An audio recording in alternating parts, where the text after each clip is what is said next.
Le plus décisif, c'est l'entrepreneur. Et en fait, la principale question qu'on se demande, c'est comment cet entrepreneur va se comporter quand les choses vont être dures.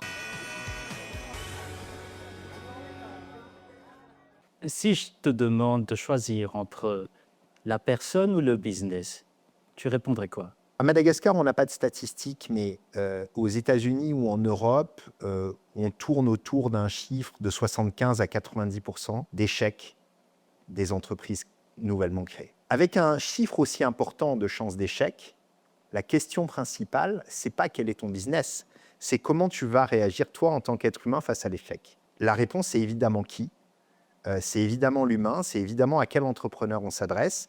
Et en fait, la principale question qu'on se demande, c'est comment cet entrepreneur va se comporter quand les choses vont être dures. Comment ça va se passer quand on va commencer à rentrer dans les nuits blanches, quand on va commencer à se demander le 25 du mois comment on paye les salaires du 30, quand on va se demander finalement comment on va réussir à écouler notre stock, quand on va voir apparaître un nouveau concurrent qui nous pique le marché.